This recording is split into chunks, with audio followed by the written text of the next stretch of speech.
See guys, I told you that this series is still alive. What's going on guys? It's your boy Jason back at it again to LAFC to Road to Glory episode 2. Guys, a lot has happened ever since episode 1 aired. I mean, a lot of transfers, a lot of games. So, hey, let's just do a quick montage of all the games that have just happened. So those have been all the games that have been piled up. So yeah, I mean, originally I made a couple videos, but I never posted them. Like I did with 20 million videos of me. I just never did them. I just talked, or I either just never edited them because I'm lazy.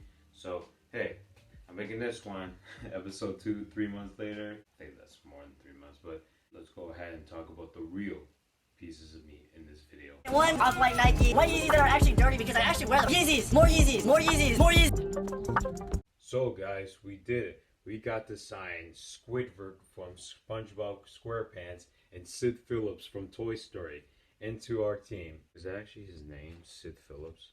Okay, yeah, Sid Phillips from Toy Story 1. Yeah, I thought that wasn't right, but yep, it is. So, hey, look, guys, we're in the old setup from a couple months ago. Not really, but it's a little joke, a little nap from the CONCACAF Champions League final video. But hey, anyways, let's go ahead and talk about the real me of this video, which was the LAFC summer transfer. I mean, everyone knows it. I mean, probably your nephew that you probably didn't know existed until right now, as I mentioned him, probably knew this transfer. LAFC, they went pretty big, and they got Chiellini, one of the best defenders in, I mean, football. I would say Italian football, but I mean, even football, you can be thrown out there. And they got Gareth Bale, 32 years old, still pretty good. I mean, you saw what he did in Wales with the World Cup qualifiers. And yeah, I think I mispronounced World Cup qualifiers. I don't mainly notice it until I'm editing it. So, hey, at least I knew it. So, anyways, these signings are pretty big. I'm going to give a little opinion, and then we're going to react to the press conference that Chiellini did a couple days ago. This video was sponsored by Jordan Brand. Please support me. I actually like Jordan Brand more than Nike. I actually like more Adidas clothing wise than Nike. So sorry, I'm so sorry. You're owned by Nike. I'm sorry. Anyways, let's go ahead and talk about the signings. So LAFC, they signed Chiellini first. I think, in my opinion, this is probably my least favorite signing. Chiellini is 40 years old. I think he's more. I'm not quite sure. I didn't do research. I'm not going to do research right now. But he's pretty old, and I don't know if LAFC have heard of this retirement league yet, but they should really take it serious. I don't know. Maybe they probably heard it, but I don't really like the signing. He's kind of old, but at the same time, he does bring a lot of experience, and he can really help the young back line that we have. I mean, Abiaga, I think he's like in his 20s. Mamadou Fall is probably the biggest one. He can really bring a lot of experience to him as he's an up-and-coming center back. So, and I mean, as well as Palacios, but Palacios doesn't really play center back, so maybe it doesn't really count for him. But he could be a really good key piece into that defense. I mean, he still has some things in the tank, but I don't know. When you're 40, bro, I think you're just coming to LAFC to just get a big fat paycheck and retire. I'm not sure, but hey, he said he was trying to be a good guy in this press conference, so I want to be a good guy to him, okay?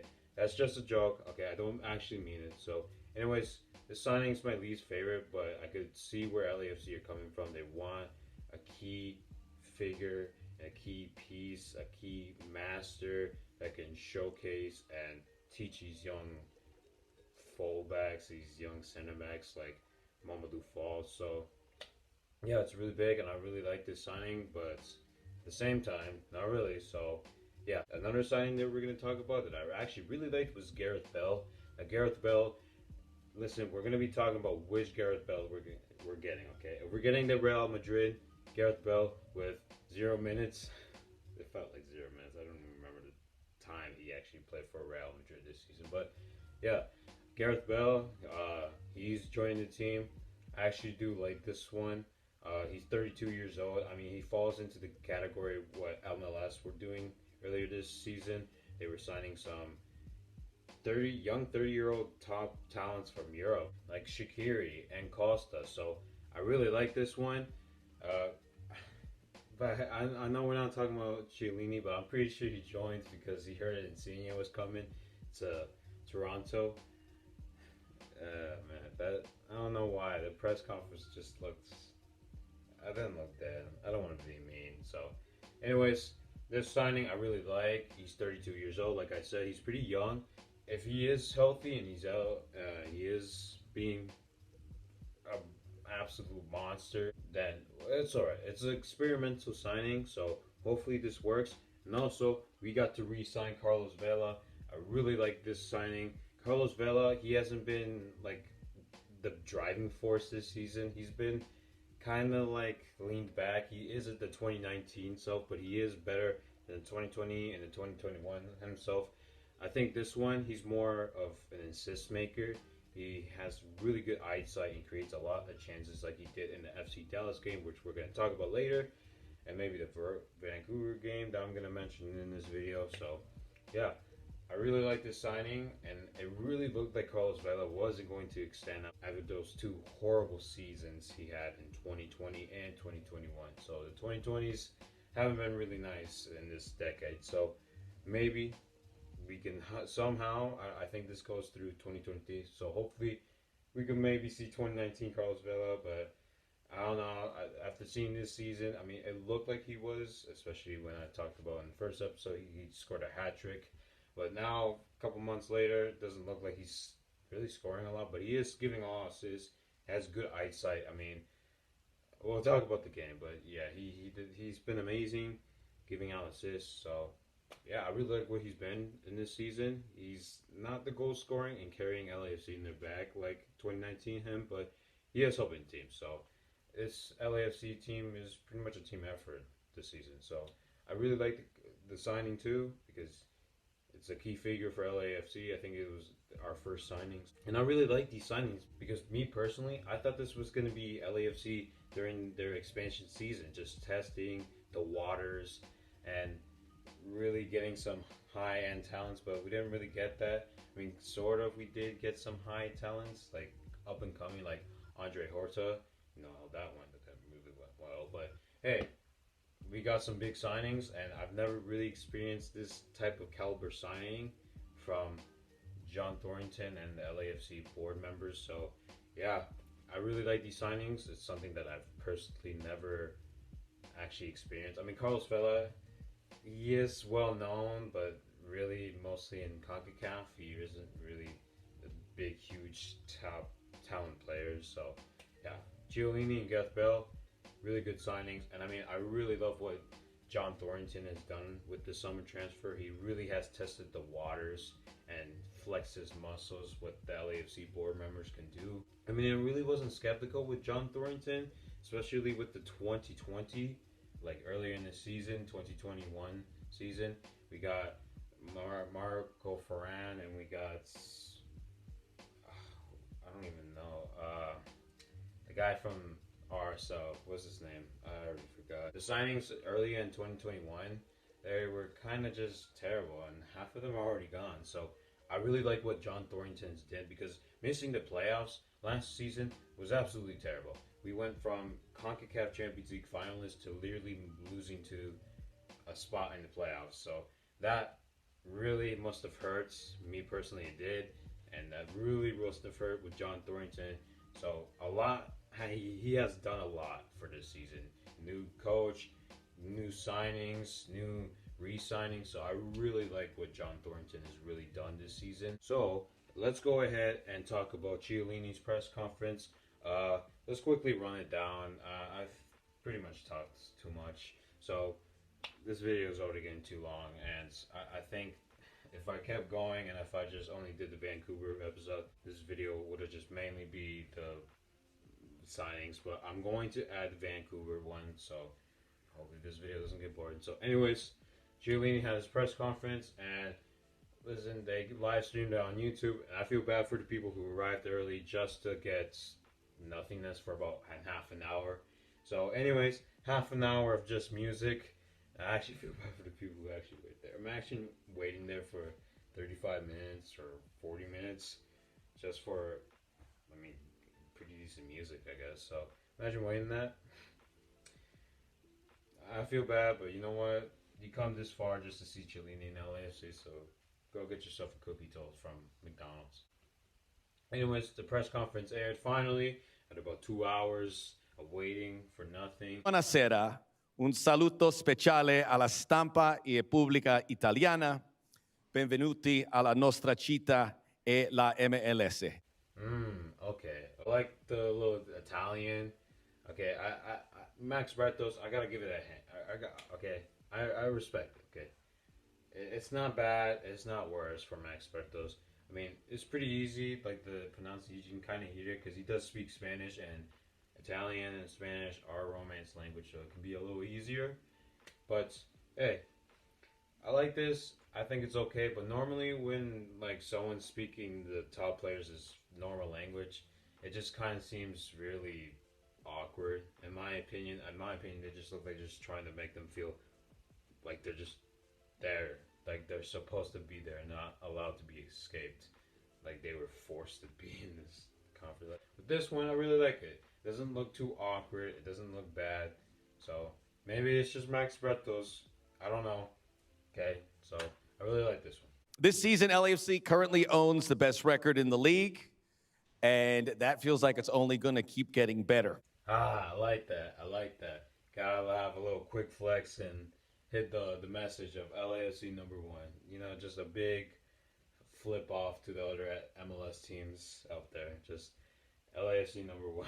Oh man, just watch us lose this Sport Shield #1 title. In the history of the league, a lot of players, international players, have come to this league. And after they leave, they say that they underestimated some things like playing the altitude, like in Salt Lake or Denver, or playing in a lot of places where it's very humid, like Houston, or the long plane rides. You said that you talked to a lot of players before. Did they mention those things to you? I don't understand. Coming to MLS, it's hard because you may deal with altitude or heat or travel. They talk to you. Yeah. You know what? This question would have been easy if you just said this. Former MLS players have complained that the U.S. geography is very difficult. It's big and it's like there's a lot of heat and cold. Have any former players have told you about this? Like you could have just said that. Dude just explained like the whole Genesis Bible over here. Like, bro, you know what? He could have been forgiven if he said the high altitudes of Mexico City during a CONCACAF Champions League Thursday night. That he would have gotten a straight pass. You know what? I would have just given him a big hug and he would have given him the pass. But no, he just said Real Salt Lake. Like, bro, who lives in Real Salt Lake? Like 2 people. So, anyways, that's enough about the conference. It's pretty short, but you know what? It's the best I can do. And guess what? I'm not trying to make a 30-minute video.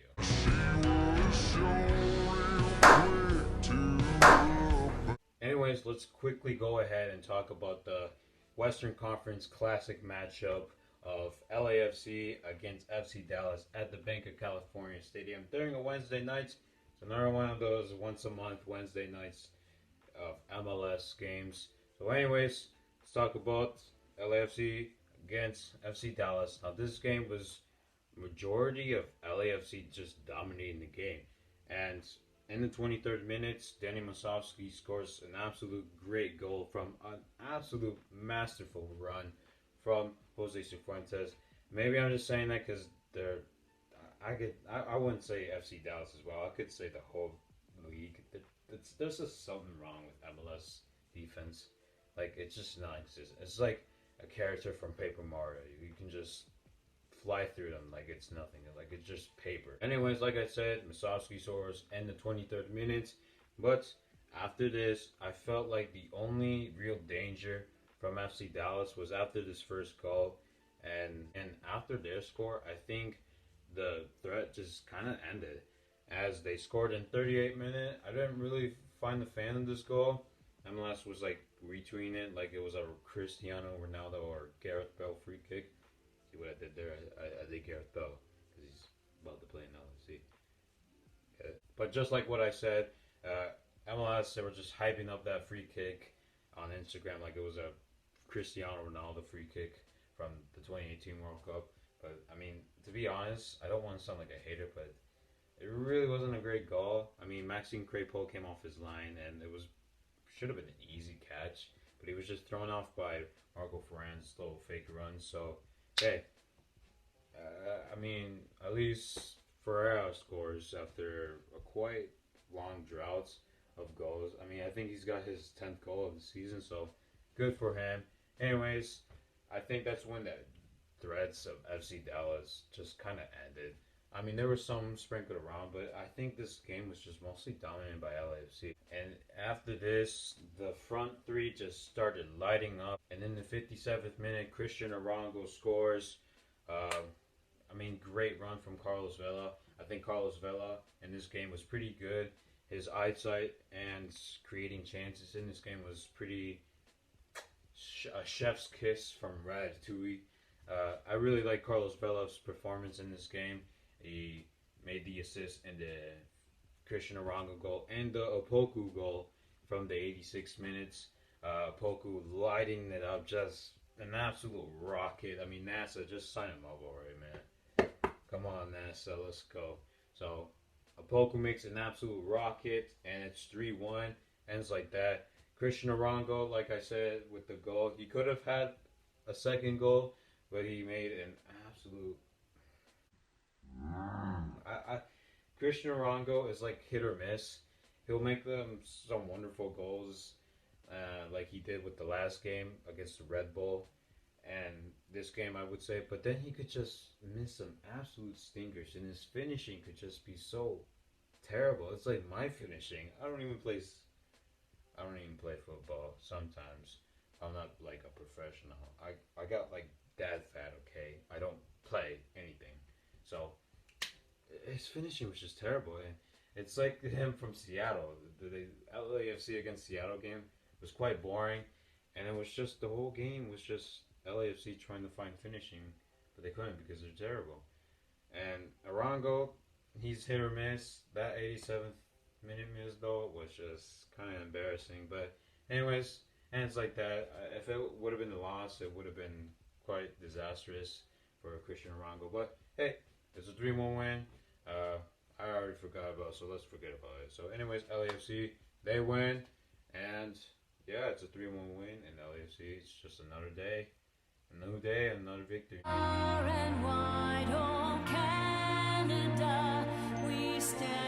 And now, thankfully, I'm not going to spend too much time talking about this game because this game was quite fairly boring. Vancouver against LAFC. Listen, I've spent 19 minutes, majority of this video, just talking about the other game, but I decided to put this one in. Just get ready for the big game next week against the LA Galaxy, El Tráfico. So, anyways, El Tráfico's next week, which means there weren't some key LAFC players playing. I mean, Carlos Vela wasn't playing, but to be fair, I think he had an injury. So, the big question is, how long is that injury going to be? And is it going to literally affect his performance next week? Is he going to play, or is he actually going to come off the bench? So, big questions ahead. I don't know. It should be interesting. I don't know. Maybe Gareth Bale will literally just bypass the 3-week thing where, like, he gets presented and then 3 weeks later he actually plays. Maybe he might bypass that and immediately play. I don't know. But let's just get started with the Vancouver game. Key players missing, and some of them didn't start. Ilie Sanchez didn't get the starts. So, yeah. Anyways, beginning with the game. This game was quite fairly boring, like I said. There weren't really many chances. And, I mean, to be honest, there were some LAFC good chances in the first half. Mamadou Fall with a great run. But unfortunately, it's just the bad finishing. Like, every single time. I don't know, man. That's just something about us with finishing that just can't just seem to work. It's just not working. It's like putting chocolate milk on, I don't know, like Cocoa Puffs. I don't know. too much of that. Okay, it's just bad. This, I can't even tie it in. Okay, let's try again. LAFC and finishing touching is like adding orange juice to cereal. They just don't mix well. Okay, they just don't mix well. That's what I tried doing, but it doesn't seem good. But I'm not gonna try this again. But yeah, our finishing was terrible, and to be quite frankly, as the game just progressed, and especially how we played last Wednesday, we just seemed to get more tired, and we were just barely holding on. I think the last 25 minutes, it was just all Vancouver just making a lot of shots, a lot of chances, and taking a lot of corners. But I think the corners, I mean, they weren't taken very well. I mean, the set pieces were, I mean, obviously terrible. This is Vancouver we're talking about. No disrespect to them, but they're kind of bad. But anyways, 89th minute is finally when Vancouver breaks the wall of LAFC's defense. Ilya Sanchez, I don't know if he was tired. I mean, he came off the bench, but I mean, these players were fatigued. I'll be honest with you. Ilya Sanchez kicks it to Andre Cubas, and he takes a shot. And Maxime Crepeau, he does dive into the ball, but he's a little bit late. I think it's because there's so many players that were in front of him and he couldn't see, so it was a bit late.